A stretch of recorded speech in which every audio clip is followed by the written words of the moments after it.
Good day mga paps, ang video natin today is magpipintura tayo ng crankcase. Ayan, tuturo ko sa inyo kung paano pinturahan yung logo niya.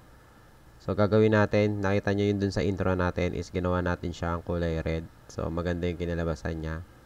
Okay, so first muna gawin natin is pinturahan natin yung ating crankcase cover ng primer muna lalagay natin, primer. Ayan, epoxy primer yung gamit ko dito.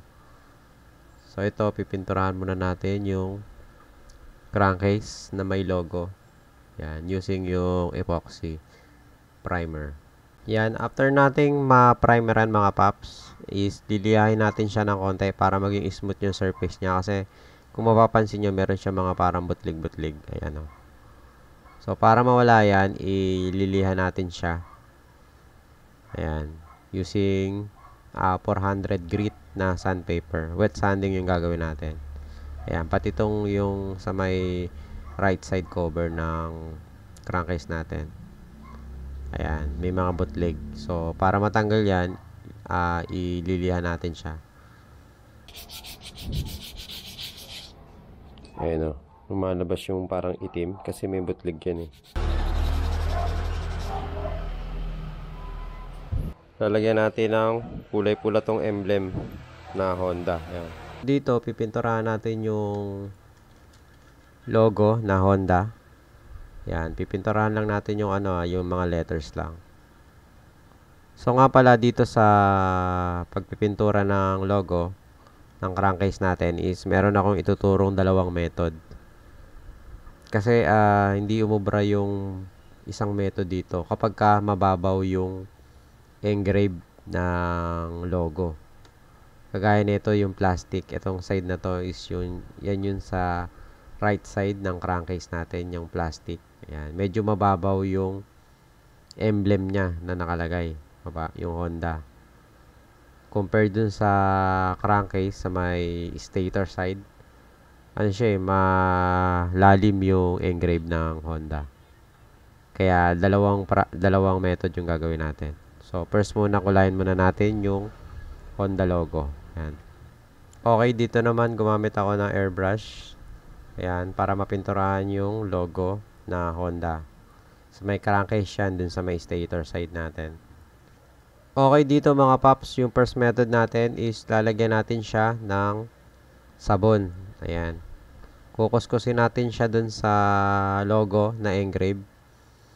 Ayan, para matakpan yung logo ng crankcase natin, para matakpan yan. Para pag in-sprayan natin siya, hindi mapipinturahan yung part ng Honda na pangalan.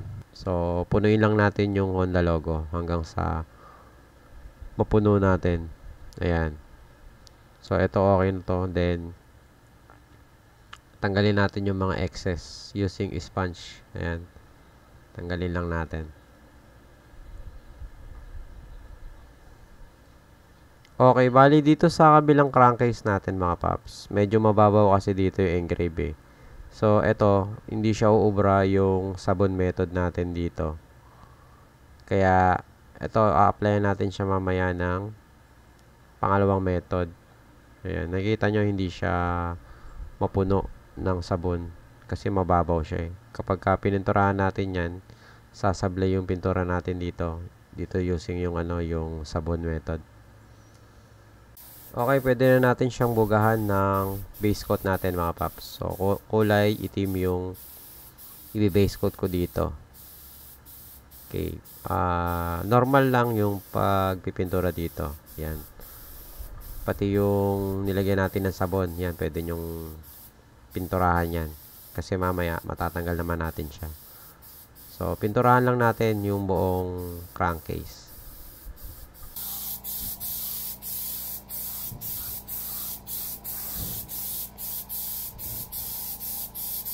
Okay mga paps, after matuyo, ito kinutkot ko na siya ng toothpick. Yan, makikita nyo yung result nito. Medyo sablay itong na to eh, yung part na to kasi ito yung mababaw yung engrave ng Honda. Yan. Okay, bali ito yung result natin mga paps dito sa method 1 ng sabon. So using yung sabon, kinutkot natin siya ng toothpick. Ayan, epic fail siya. So, hindi siya umuubra dun sa mga mabababaw na sulat. Okay, bali dito sa isang crankcase natin mga paps, yung malalim. Subukan natin siya dito. Ayan. So, dito, medyo okay siya. Yung method na sabon natin. Dito, gumagana siya.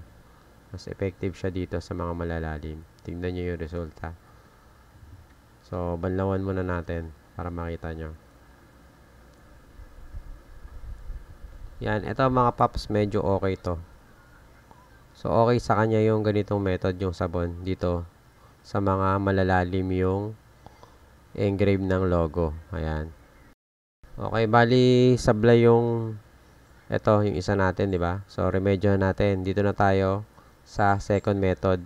Ayan, bali, pinatungan ko na siya ulit ng kulay pula. Ayan, kulay pula na. Pinatungan ko na siya. Okay? So, bali, ang gagawin natin dito is lilihain natin siya hanggang sa mawala yung mga excess, yung mga sobra. Kasi, ang matitira lang dyan yung nasa engrave, yung nasa ilalim. Okay, so dapat medyo makapal yung base coat natin para pag nilihan natin siya, hindi siya mauupod, masasagad. Okay, tara, lihain na natin siya mga paps. So, nakita nyo dito, naliha ko na siya. Yan, yung letter H, dapat ganyan yung itsura niya. Ganyan magiging itsura niya kapag nalihan natin siya. Okay, so wet sanding. So, pwede kayong gumamit ng 600 grit na sandpaper. Ayan. So, kukuskusin lang natin yung mga sobra. Yan. Mas maganda, mas makapal yung base coat natin para hindi agad siya maubos. Yan. Para medyo makapal siya, mas maganda. So, lihain lang natin yung mga excess. Yan. Mamaya makikita nyo yung result yan.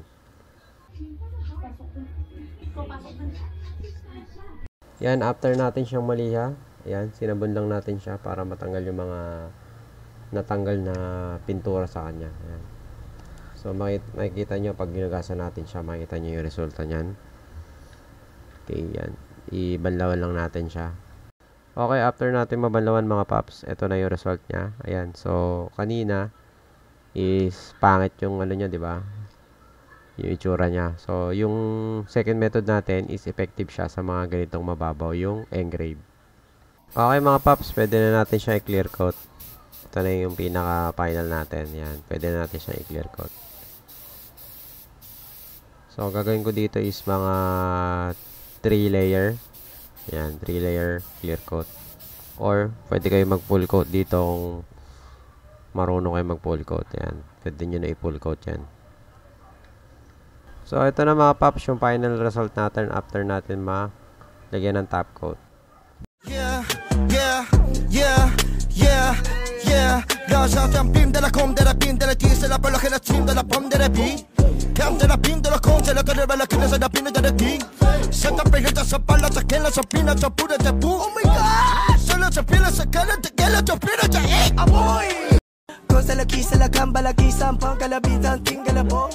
Senda la kisa la pengam bisin la pina la ganda la bo. Canta la pista, la kinga, la pasa, la kinga, la balsa, la quinta, la quinta, la bunga, la sina, la bala, la billa, la boom. Cash G. Yeah, cash G.